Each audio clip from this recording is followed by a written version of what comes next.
Siguiendo con nuestras sesiones de química orgánica, ahora hablaremos sobre las características de las aminas, de los alcoholes, de los ésteres, de los aldehídos y de las cetonas. Como primer punto, veremos las características de las aminas. Así, las aminas son compuestos que se obtienen cuando los hidrógenos del amoníaco son reemplazados o sustituidos por radicales alcohólicos o aromáticos. Si son reemplazados por radicales alcohólicos, tenemos a las aminas alifáticas. Si son sustituidos por radicales aromáticos, tenemos a las aminas aromáticas. Dentro de las aminas alifáticas tenemos a las primarias, cuando se sustituye un solo átomo de hidrógeno. Las secundarias, cuando son dos los hidrógenos sustituidos. Y las terciarias, aquellas en las que los tres hidrógenos son reemplazados. En el ejemplo, vemos que también podemos clasificar a las aminas alifáticas, no solo si son primarias, secundarias o terciarias, sino que pueden ser simples o mixtas. Simples son las que presentan los mismos radicales alcohólicos y mixtas las que tienen distintos radicales alcohólicos. En la amina, la metiletilamina y la metildieetilamina, mostradas en el ejemplo, son mixtas. En la metilamina observamos que el NH2 es un radical y se denomina amino. En las aminas secundarias se forma el radical amino NH con doble enlace. En este caso, el nitrógeno tiene dos valencias libres en lugar de una. Las aminas aromáticas también presentan aminas primarias, secundarias y terciarias. Ejemplo, fenilamina y difenilamina. La nomenclatura, como observamos, los nombres de las aminas se colocan anteponiendo el nombre del radical derivado del alcohol, seguido por el término amina. Si dos o tres radicales son iguales, se antepone el prefijo de cantidad di o tri al nombre del radical. Si hay radicales de distinto peso molecular, se nombra primero el de menos carbonos y luego el de mayor. ¿Cómo podemos obtener estas aminas? Combinando al amoníaco con ioduros alcohólicos. Por ejemplo, con yoduro de etilo más amoníaco, obtenemos la etilamina. Si la reacción transcurre, el producto formado se puede volver a hacer reaccionar con el derivado iodado, dando otras aminas secundarias y terciarias. Haciendo reaccionar el amoníaco con alcoholes en presencia de calor y catalizadores especiales, obtenemos de propanol más amoníaco, obtenemos propilamina. Las aminas, al ser de carácter básico, son consideradas bases orgánicas, por lo tanto pueden reaccionar con ácidos para formar sales.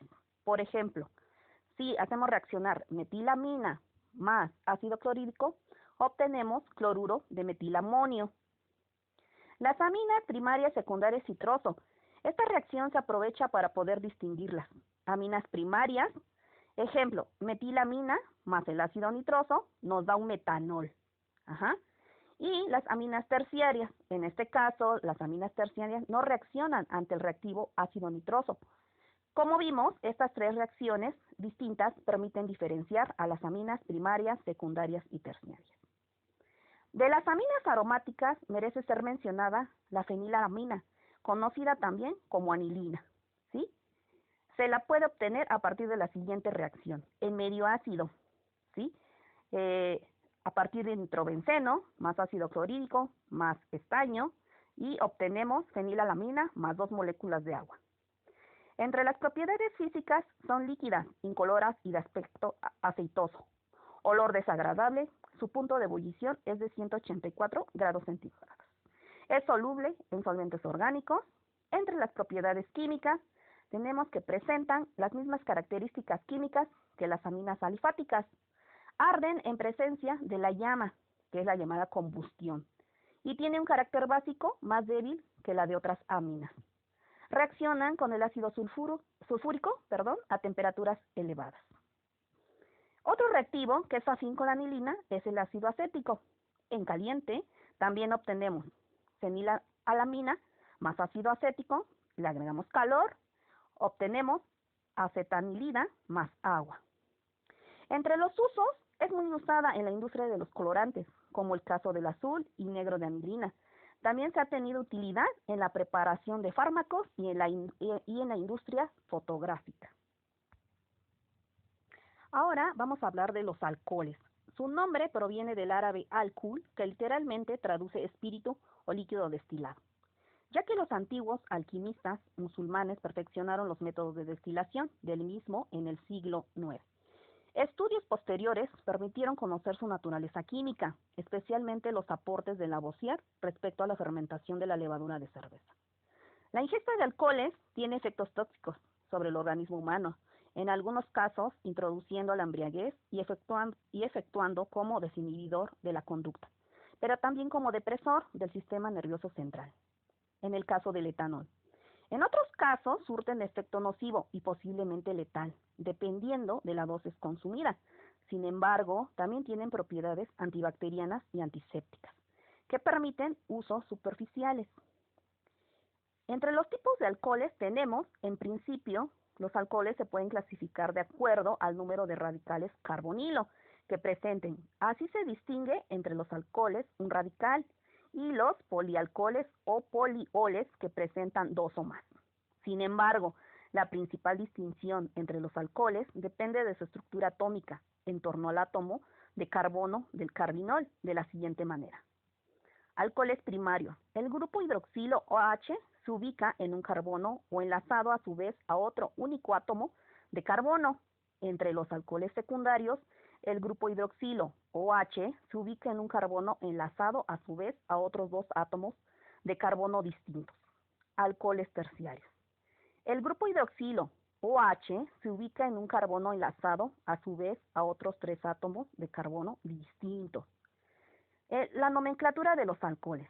Al igual que otros compuestos orgánicos, los alcoholes tienen distintas formas de nombrarse, que explicaremos a continuación. El método tradicional no sistémico presta atención ante todo a la cadena de carbonos, a la cual se adhiere el hidroxilo, generalmente un alcano, para rescatar el término con el que se le nombra, anteponerle la palabra alcohol y luego añadir el sufijo ílico en lugar de ano. Por ejemplo, si se trata de una cadena de metano, se llamará alcohol metílico. Si se trata de una cadena de etano, se llamará alcohol etílico. Y si se trata de una cadena de propano, se llamará alcohol propílico. Entre el método de la UPAC, al igual que en el método anterior, se presentará atención al hidrocarburo precursor para rescatar su nombre y simplemente añadir una L al final del sufijo. Ano, por ejemplo. Si se trata de una cadena de metano, se llamará metanol. Si se trata de una cadena de etano, se llamará etanol. Y si se trata de una cadena de propano, se llamará propanol. Eventualmente, hará falta indicar de algún modo la ubicación del grupo hidroxilo en la cadena, para lo cual se empleará un número al inicio del nombre. Ejemplo, 2-butanol, etc. Entre las propiedades físicas de los alcoholes encontramos que son generalmente líquidos e incoloros. Aunque presentan un olor característico, son solubles en agua mediante puentes de hidrógeno, aunque solamente en sus versiones más simples, pues a partir del hexanol empiezan a tener consistencia aceitosa y ser insolubles en agua. Similarmente, la densidad de los alcoholes es mayor conforme el aumento del número de átomos de carbono en su cadena y las ramificaciones que estos introduzcan, lo mismo que ocurre con sus puntos de fusión y ebullición. Aumentan conforme el mayor número de grupos hidroxilo haya en su fórmula, ya que sus puentes de hidrógeno son difíciles de romper. Entre las propiedades químicas de los alcoholes tenemos que presentan un carácter dipolar semejante al del agua, debido a su molécula hidroxilo, lo cual hace de ellos sustancias polares dotadas de un polo positivo y uno negativo. Debido a ello, pueden comportarse como ácidos o como bases, dependiendo de qué reactivo se encuentren. Por ejemplo, si se trata de una base fuerte, el grupo hidroxilo se desprotona y el oxígeno retiene su carga electromagnética negativa, actuando como un ácido. Por el contrario, si se enfrenta a un ácido muy fuerte, los pares electrónicos del oxígeno hacen que el hidroxilo se protonice, teniendo carga positiva y comportándose con una base débil. Por otro lado, los alcoholes pueden halogenarse al reaccionar con un ácido hidrácido para formar haluros de alquilo y agua. Se pueden oxidar en presencia de catalizadores para producir ácidos carboxílicos, cetonas o aldehídos, dependiendo del tipo de alcohol empleado. Se pueden deshidrogenar en presencia de calor y ciertos catalizadores, únicamente alcoholes primarios y secundarios, para perder hidrógeno y devenir aldehídos o cetonas, y también se pueden deshidratar en presencia de un ácido mineral para extraer al grupo hidroxilo y obtener casi un alqueno mediante procesos de eliminación. Así, los alcoholes son sustancias de mucho valor químico como materia prima. Se utilizan en la obtención de otros compuestos orgánicos, en laboratorios, también como componente de productos industriales de uso cotidiano, como desinfectantes, limpiadores, solventes, base de perfumes. También se utilizan en la fabricación de combustibles, especialmente en la industria de los biocombustibles, alternativa a los de origen fósil. Es frecuente verlos en hospitales, botiquines de primeros auxilios o similares. Por otro lado, ciertos alcoholes son de consumo humano, especialmente el etanol, parte de numerosas bebidas espirituosas en distinto grado de refinación e intensidad. Ahora vamos a hablar sobre los aldehídos y cetonas. Los aldehídos y las cetonas son funciones en segundo grado de oxidación. Se consideran derivados de un hidrocarburo por sustitución de dos átomos de hidrógeno en un mismo carbono por uno de oxígeno, dando lugar a un grupo oxo, es decir, doble enlace O. Si la sustitución tiene lugar en un carbono primario, el compuesto resultante es un aldehído y se nombra con la terminación al. Si la sustitución tiene lugar en un carbono secundario, se trata de una cetona y se nombra con el sufijo ona. El grupo funcional, conocido como grupo carbonilo, un átomo de carbono unido a un átomo de oxígeno por un doble enlace, se encuentra en compuestos llamados aldehídos y cetonas. En los aldehídos, el grupo carbonilo se une a un átomo de hidrógeno y a un radical alquilo, con excepción del formaldehído o metanol.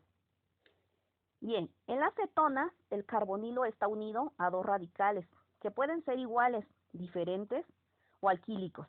La fórmula abreviada de una cetona es RCOR.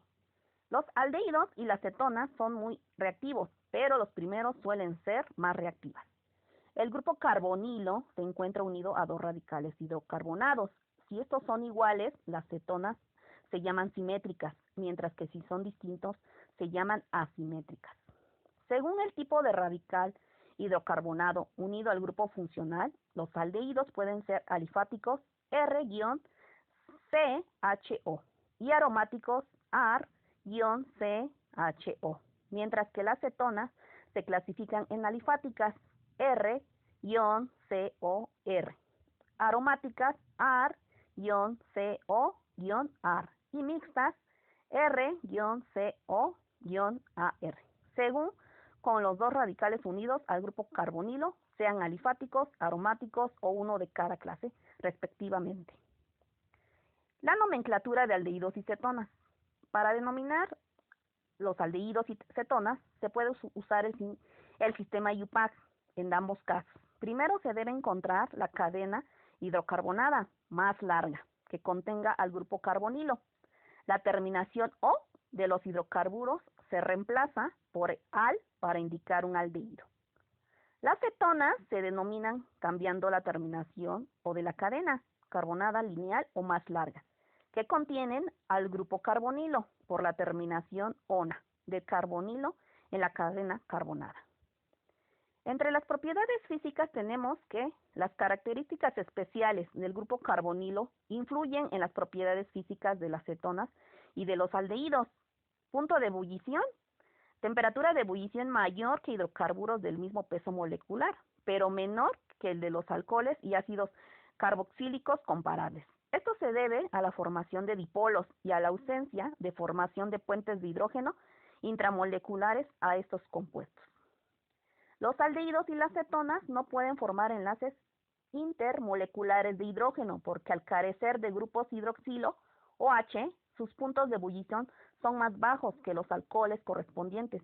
Sin embargo, Los aldehídos y las cetonas pueden atraerse entre sí mediante las interacciones polar-polar de sus grupos carbonilo y sus puntos de ebullición son más altos que los de los alcanos correspondientes. Con excepción del metanol, que es gaseoso, a la temperatura ambiente, la mayor parte de los aldehídos y cetonas son líquidos y los términos superiores son sólidos. Los primeros términos de la serie de los aldehídos alifáticos tienen olor fuerte e irritante, pero los demás aldehídos y casi todas las cetonas presentan olor agradable, por lo que se utilizan en perfumería y como agente aromatizante. Entre las propiedades químicas tenemos que las cetonas y los aldehídos se comportan como ácidos debido a la presencia del grupo carbonilo. Esto hace que presenten reacciones típicas de adición nucleofílica. Reacciones de adición, reducción o hidrogenación, reacción de sustitución halogenada, reacciones de condensación aldólica y reacciones de oxidación. Pero ¿cuáles son las aplicaciones de aldehídos y cetonas? Se ha aislado una gran variedad de aldehídos y cetonas a partir de plantas y animales. Muchos de ellos, en particular, los de peso molecular elevado, tienen olores fragantes o penetrantes. Por lo general, se les conoce por sus nombres comunes que indican su fuente de origen o cierta propiedad característica.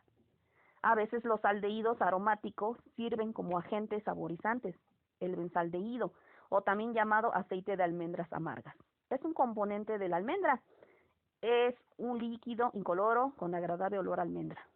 El cinamaldehído, de olor característico a la esencia de canela, la vainilla, que produce el popular sabor a vainilla. Durante un tiempo se obtuvo solo a partir de las cápsulas con formas de vaina de ciertas orquídeas trepadoras. Hoy día, la mayor parte de la vainilla se produce sintéticamente. Y finalmente, los ésteres. Los ésteres son compuestos que se forman por la unión de ácidos con alcoholes, generando agua como subproducto. La nomenclatura se nombran como si fuera una sal, con la terminación ato, luego del nombre del ácido seguido por el nombre del radical alcohólico con el que reacciona dicho ácido. Los ésteres se pueden clasificar en dos tipos, ésteres inorgánicos y ésteres orgánicos. Los inorgánicos son los que derivan de un alcohol y de un ácido inorgánico, por ejemplo, el sulfato de propilo. Y los ésteres orgánicos son los que tienen un alcohol y un ácido orgánico. Como ejemplo, basta ver el etanoato de propilo. Al proceso de formación de un éster a partir de un ácido y un alcohol se le denomina esterificación, pero al proceso inverso, o sea, a la hidrólisis del éster para integrar nuevamente el ácido y el alcohol, se le nombra saponificación. Este término, como veremos, es también usado para explicar la obtención de jabones a partir de las grasas. ¿Cómo obtenemos ésteres? Los ésteres se preparan combinando un ácido orgánico con un alcohol. Se utiliza ácido sulfúrico como agente deshidratante. Esto sirve para ir eliminando el agua que se forma y de esta manera hacer que la reacción tienda a su equilibrio hacia la derecha, es decir, hacia la formación del éster. Entre las propiedades físicas encontramos que los que son de bajo peso molecular son líquidos volátiles de olor agradable y son los responsables de los olores de ciertas frutas. Y los ésteres superiores con sólidos cristalinos inodoros, solubles en solventes orgánicos e insolubles en agua, son menos densos que el agua. Entre las propiedades químicas tenemos que pasa una hidrólisis ácida. Ante el calor se descomponen regenerando el alcohol y el ácido correspondiente. Se usa en exceso de agua para inclinar esta vez la reacción hacia la derecha, como se mencionó en la inversa de la esterificación. Y otro método que es la hidrólisis en medio alcalino. En este caso se usan hidróxidos fuertes para atacar el éster y de manera regenerar el alcohol y se forma la sal del ácido orgánico. Entre los usos de los ésteres citamos los siguientes. La mejor aplicación es utilizarlo en esencias para dulces y bebidas, ya que se hallan de forma natural en las frutas, otros para preparar perfumes, y otros como antisépticos, como el cloruro de etilo. Muchas gracias, chicos. Espero les sirva la información.